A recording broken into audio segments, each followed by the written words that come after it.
Assalamualaikum warahmatullahi wabarakatuh. Selamat pagi anak-anak hebat kelas 3 SD At-Taqwa 2 Surabaya. Bertemu lagi dengan Ustadz Ivan. Pada hari ini pekan pertama tema teknologi. Pada pembelajaran PIDB kita akan membahas zikir dan doa setelah sholat. Ya, alhamdulillah setelah kita menjalani 6 pekan tema environment, pada hari ini kita memasuki pekan pertama ya. PIDB juga pembelajaran pertama.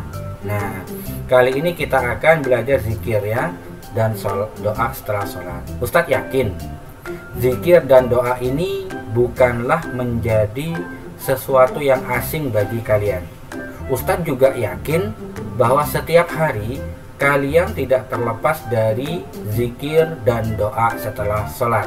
Karena apa?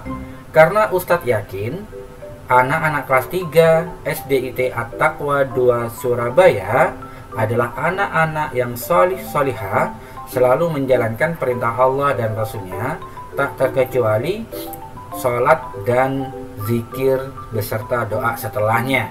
Nah, pada kesempatan kali ini kita akan belajar zikir dan doa setelah sholat. Dan mohonlah pertolongan kepada Allah dengan sabar dan sholat. Dan sholat itu sungguh berat, kecuali bagi orang-orang yang khusyuk. Dalam surah Al-Baqarah ini Allah menjelaskan bahwa sholat yang kita lakukan setiap hari minimal 5 kali sehari itu akan menjadi sebab datangnya pertolongan Allah. Ya, karena Allah sendiri yang menjamin dalam surah Al-Baqarah ayat 45. Allah meminta kita untuk mohon pertolongan kepadanya melalui sabar dan sholat. Nah, namun Allah juga berfirman, sholat itu sebenarnya berat loh, kecuali bagi mereka yang khusyuk. Khusyuk itu adalah orang yang senantiasa tenang dalam sholatnya, menyukai ya, cinta pada sholat, sehingga mereka ringan sekali untuk melakukan sholat. Nah, seperti itu ya. Langsung saja. Nah, mengapa kita perlu berdoa kepada Allah ya? Kira-kira apa jawabannya ya? Kalau kita perhatikan kedua orang tua kita, ustadz ustazah maupun orang lain ya, ketika memulai sebuah pekerjaan, ketika ingin beraktivitas, mereka selalu mendahului dengan berdoa. Bahkan lebih luas lagi, doa itu banyak kita baca dalam kehidupan sehari-hari. Mau masuk rumah, doa. Terus mau masuk kamar kecil, berdoa. Mau makan, berdoa. Mau belajar, berdoa. Ya, mau memakai pakaian, berdoa. Kira-kira kenapa ya kok semuanya harus kita awali dengan doa ya? Doa itu apa sih? Kok setiap hari selalu tidak terlepas dalam kehidupan kita sehari-hari? Nah, untuk mencari tahu jawabannya, yuk simak materinya ya. Tujuan pembelajaran pada pagi hari ini adalah yang pertama, setelah belajar materi PIDB bab pertama ini dalam tema teknologi, Ustadz harapkan setelah ini kalian memahami makna zikir. Oh, jadi zikir itu sebenarnya ini loh artinya. Yang kedua, memahami doa setelah sholat ya. Dan yang ketiga, dapat melafalkan doa atau zikir setelah sholat ya. Nah, untuk yang pertama, yuk kita belajar memahami makna zikir. Nah, pengertian zikir dan doa. Zikir itu apa sih Ustadz? Nah, zikir adalah kalimat thayyibah. Nah, kalimat thayyibah itu adalah kalimat yang baik, kalimat yang bagus, yang dibaca setelah sholat. Kalau setelah sholat biasanya kita baca apa saja ya? Astagfirullah, subhanallah, alhamdulillah, Allahu akbar, dan la ilaha illallah. Menurut bahasa, zikir artinya mengingat. Maksud mengingat adalah mengingat Allah atau menyebut asma Allah. Jadi ketika kita menyebut alhamdulillah, berarti kita tengah mengingat Allah yang memiliki, menguasai segala bentuk pujian. Ketika kita mengucap subhanallah di benak kita, berarti kita mengingat Allah serta menyucikannya ya, mengagungkannya dan yang lain-lain.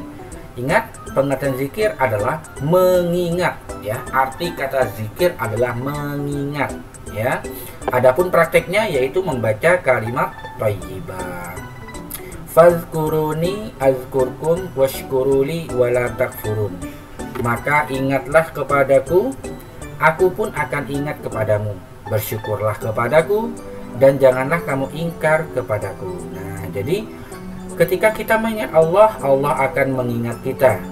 Nah, dan Allah juga memberikan peringatan kepada kita, janganlah kamu ingkar ya. Jadi ingat kepada Allah, Allah akan ingat kepada kita. Bersyukur kepada Allah dan janganlah berbuat kekufuran kepada Allah. Berikutnya, zikir atau mengingat Allah tidak hanya dilakukan setelah sholat, namun zikir juga bisa dilakukan di luar sholat. Ketika melakukan kegiatan apapun dan dimanapun, kita harus selalu mengingat Allah. Ketika menunggu antrian di tempat makan, kita berzikir subhanallah, subhanallah, subhanallah. Ketika kita sambil nunggu masuk Zoom, kita berzikir alhamdulillah, alhamdulillah, alhamdulillah. Berzikir, semakin banyak berzikir, maka semakin sering pula kita mengingat Allah dan Allah akan mengingat kita. Oke, berikutnya doa. Nah, Ustadz yakin semuanya pasti selalu memanjatkan doa kepada Allah. Doa sendiri itu apa ya? Doa menurut bahasa artinya memohon atau memanggil ya. Nah, karena kita manusia lemah ya, kita tidak bisa hidup tanpa pertolongan Allah, maka doa yang kita panjatkan, doa yang kita baca, kita memohon hanya kepada Allah. Kita panggil Allah, ya Allah berikanlah aku rezeki, ya Allah berikanlah aku kecerdasan. Doa sendiri menurut istilah artinya memohon sesuatu kepada Allah ya. Ya Allah ampunilah dosa-dosaku, ya Allah berikanlah keberkahan pada rezekiku, ya Allah berkahilah rezeki yang Engkau berikan kepada kami. Nah, doa yang sering kita baca setiap kali istirahat, kita memanggil dan memohon kepada Allah, ya Allah berkahilah rezeki yang Engkau berikan kepada kami. Nah, masih ingat kan? Setelah ini kita praktekkan yuk ketika istirahat. Selanjutnya, nah dalam surah Al-Ghafir Allah berfirman, dan Tuhanmu berfirman, berdoalah kepadaku, niscaya akan aku perkenankan bagimu. Allah sendiri yang meminta kita berdoalah kepada Allah, niscaya pasti Allah akan perkenankan, Allah akan kabulkan. Nah, jadi kalau ingin hajat atau keperluan ya kita dikabulkan, pekerjaan kita dimudahkan, belajar kita diberikan kelancaran dan diberikan kecepatan dalam memahami pelajaran, maka jangan sedikit berdoa, banyak-banyak berdoa ya. Nah, sekarang apa sih manfaat dari berzikir dan berdoa setelah sholat? Yuk kita pelajari manfaat jika kita berzikir dan berdoa setelah sholat. Yang pertama, hati menjadi tenang. Karena apa? Karena Allah menjamin dengan berzikir maka hati menjadi tenang. Yang kedua, terhindar dari perbuatan tercela. Nah, ini juga ada penyebabnya. Ketika kita berzikir, kita selalu mengingat Allah. Nah, ketika kita mengingat Allah, maka kita akan berpikir berkali-kali ketika kita akan berbuat sesuatu yang tercela. Mendapat pahala karena zikir bernilai ibadah, ini pasti ya. Dapat mempertebal iman kepada Allah, sering mengingat Allah. Nah, ketika kita sering mengingat Allah, maka Allah akan sering juga mengingat kita. Quiz time. Nah, bagi kalian yang ingin mengikuti kuis PAIDB, maka jangan lewatkan sesi Zoom ya. Terima kasih. Assalamualaikum warahmatullahi wabarakatuh.